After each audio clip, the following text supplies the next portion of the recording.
Konnichiwa, salut à tous, David Zavaglia en direct de chez moi à Tokyo. J'arrive du cinéma, je viens de voir Senseiya The Beginning qui sort le 28 avril au Japon. Il va arriver un peu plus tard en France et en Amérique.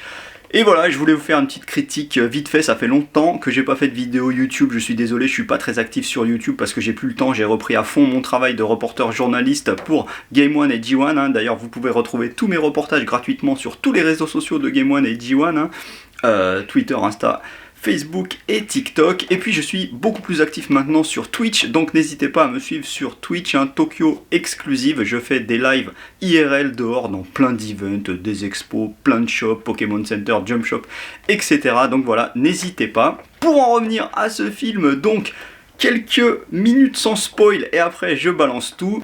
Bon, un petit bilan vite fait, franchement, je n'attendais rien du tout de ce film, donc j'y allais décontracté. Et la grande question que tout le monde se pose évidemment, c'est est-ce que c'est pire que Dragon Ball Evolution? Parce que apparemment ça s'annonçait comme une bouse monumentale. Et franchement, petite déception au sens de c'est pas si nul. C'est nul, c'est complètement raté, mais c'est pas du tout d'un niveau de Dragon Ball Evolution. Franchement, Dragon Ball Evolution, je me sentais sale à la sortie de la salle. C'est une sorte de viol cinématographique, passez-moi l'expression, excusez-moi l'expression, viol cinématographique de la licence, on va dire, Dragon Ball. Mais là, non, c'est plus une impression de raté. En fait, Senseiya The Beginning, ça aurait pu être bien, il y a quelques bonnes intentions, sauf que c'est nul pour plein de raisons. Le scénario est assez plat. Le chara design, pour moi, c'est le plus gros point faible. Le chara design est immonde. Vous avez vu les trailers avec ce Seiya qui ressemble à une espèce de Scorpio de Mortal Kombat, Marine qui ressemble pas à grand chose. Il y a Phoenix qui apparaît, Phoenix est complètement raté. Alors là, excusez-moi, c'est un mini spoil, mais on peut pas rater Phoenix. Phoenix, c'est l'un des persos les plus fabuleux, les plus charismatiques de l'histoire des animés, et là ils nous l'ont raté. Comment on peut faire ça après avoir connu le vrai chara design original de l'animé fait par Shingo Araki, qui a sublimé vraiment le chara design du manga, parce que franchement le manga de base, bon, les persos sont sympas, mais c'est vraiment Shingo Araki, retenez ce nom, c'est vraiment lui qui a sublimé Senseiya et fait tous ces chevaliers avec tant de charisme et tant de beauté, et là ils sont tous moches, c'est tout moche, et en plus ça se tape dans les temps modernes, donc en fait le fameux personnage Cassios, là, qui était le géant de 2,50 m que Seiya affronte d'abord au tout début de Senseiya, et là c'est devenu un espèce de combattant MMA qui va se transformer en espèce de cyborg. Ils ont des espèces d'hélicoptères, limite vaisseaux spatiaux, enfin voilà, on est beaucoup plus dans une ambiance à la série animée Senseiya de Netflix, que je déteste absolument, que j'ai eu tellement de mal à regarder, tellement c'était ignoble et tellement loin de l'esprit Grèce antique, tout ça, du Senseiya original. Là voilà, ce film est beaucoup plus près de ça, il y a des guns de partout, des cyborgs, des ordinateurs, machin, c'est ça qui m'a pas plu.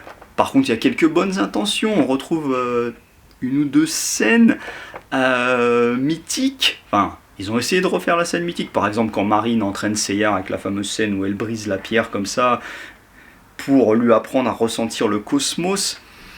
Ça en fait, il y a pas d'émotion en fait par rapport à la scène originale que l'on retrouvait dans l'animé que j'ai vu enfant qui m'a tellement marqué. Là, ça manque cruellement d'émotion en fait. Les acteurs, alors il y a quelques acteurs qui relèvent le niveau clairement, Famke Janssen et Mark Dacascos. Ça me fait tellement plaisir de revoir Mark Dacascos. Il aurait mérité une carrière tellement plus belle, Mark Dacascos de Crying Freeman, du Pacte des Loups. Et ben là, il revient sous le nom de Milok. Excusez-moi, les persos ont tellement des noms à la con que j'ai pris un peu des notes. Voilà, il s'appelle Milok. Voilà, Famke Janssen, elle joue très bien. McKenyu, là, le perso qui fait Seiya, bon, il est pas mauvais, mais il est pas très expressif non plus. Je trouve que ça manque cruellement d'émotions fortes quand même. Ça laisse vraiment une impression de ça aurait pu être bien en puisant quand même un peu plus dans tout ce qui a fait la force de Senseiya. Je sais pas si j'ai le droit de vous spoiler, mais même les combats, mais c'est pas possible. Pourquoi on peut pas avoir droit juste à un vrai météore de Pégase super bien fait, quoi. Voilà, il y a des effets spéciaux dans tous les sens, mais ça suffit pas des effets spéciaux, il faut qu'ils soient utilisés à bon escient et qui nous fassent ressentir cette émotion là, ce cosmos qui jaillit des persos. Et là, on n'a pas ça. Donc voilà, c'est un film, voilà, il se laisse regarder, vous l'aurez oublié dans le quart d'heure qui suit la sortie du ciné.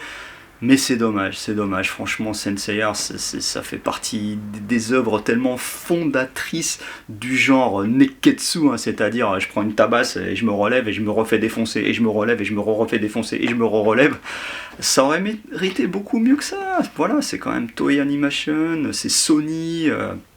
Bon, ça n'a pas été tourné avec des budgets de 3 milliards non plus, hein. Ça a été tourné en Hongrie, en Croatie, on sent quand même que ça a été fait un petit peu à l'économie, et c'est fort dommage, voilà, c'est fort dommage. Donc c'est globalement une impression de raté, puis ils ont raté Phoenix, ça je peux difficilement leur pardonner. Donc voilà, note, je lui mets 4, parce que je suis gentil, hein, parce que j'adore tellement Senseiya, je lui mets un 4 sur 10, vraiment parce que je suis gentil, hein.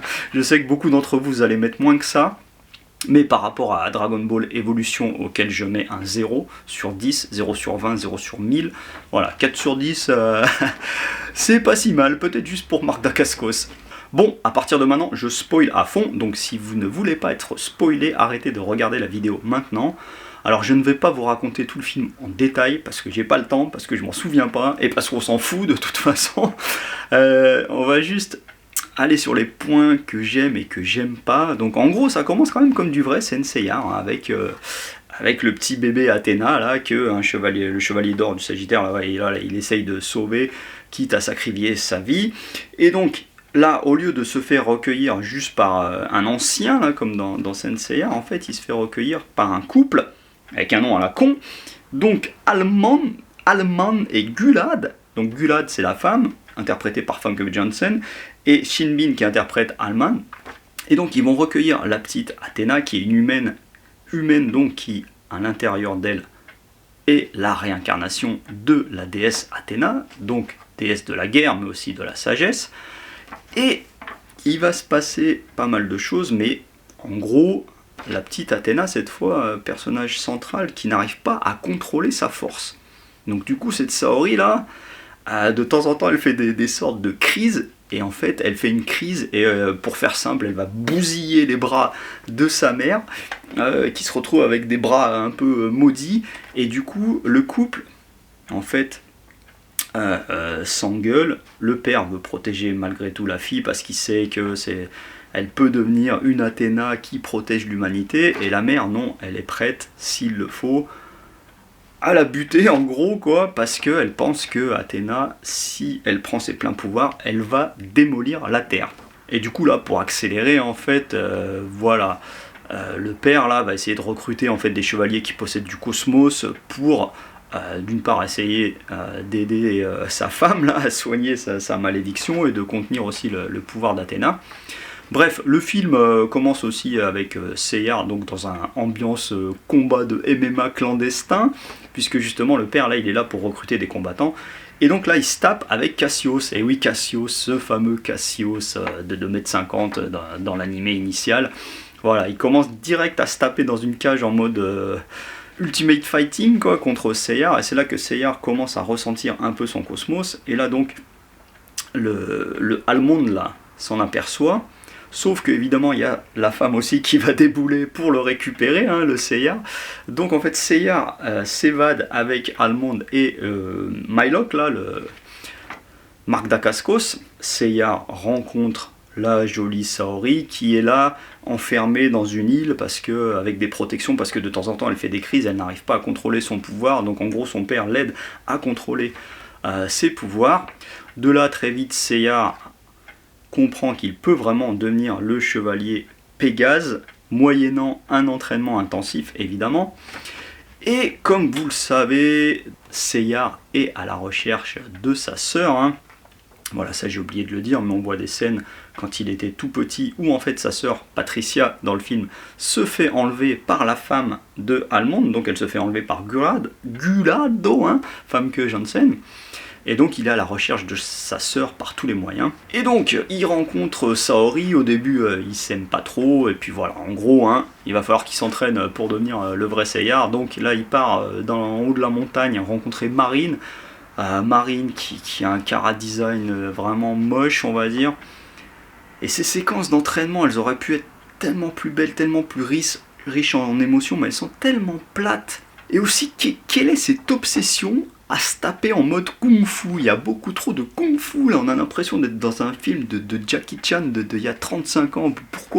Pourquoi Senseiya, ils ont tous des super techniques et tout, mais ils sont pas en mode comme ça à chaque fois, pas en mode méga kung-fu. Pourquoi autant de kung-fu? Là donc Marine s'entraîne avec Seiya, mais vraiment en mode kung-fu. Voilà, jusqu'à ce que Seiya arrive à maîtriser un peu son cosmos et à péter des pierres. Oh, la scène est tellement plus émouvante et plus belle dans l'animé original, mais bon. De là, la princesse Saori va quand même se faire enlever par la femme de Almond, donc par Gulad et ses sbires, sachant que la femme de Almond donc a un associé, un petit gamin là, qui s'appelle genre Nero au début, mais en fait on va vite comprendre qu'il s'agit de Phénix. Parce qu'en fait ils ont fait un prisonnier, et... Ah mais là c'était trop pitoyable. Et le prisonnier ne veut pas parler, c'est un ami donc de Almond et de Milok là, Marc Dacascos. Et pour le faire parler, il va lui faire l'illusion du phénix, sauf que...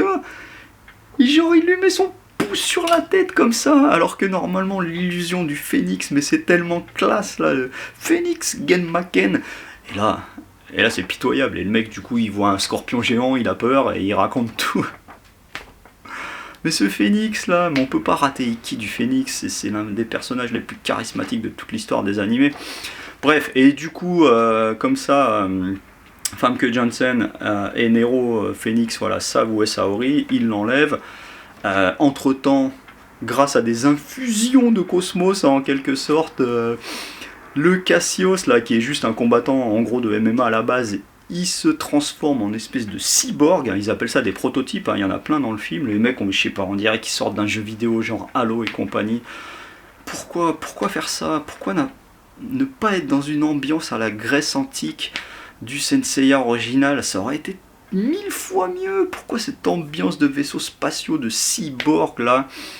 Bref, voilà, Cassios devient 1000 fois plus fort en cyborg, mais du coup, entre temps, comme Seiya s'est bien entraîné aussi, il va devenir lui aussi beaucoup plus fort. Donc voilà, tout le monde débarque dans le château, la femme, le mari qui se tape dessus. Le mari, il finit par se sacrifier, tout faire péter.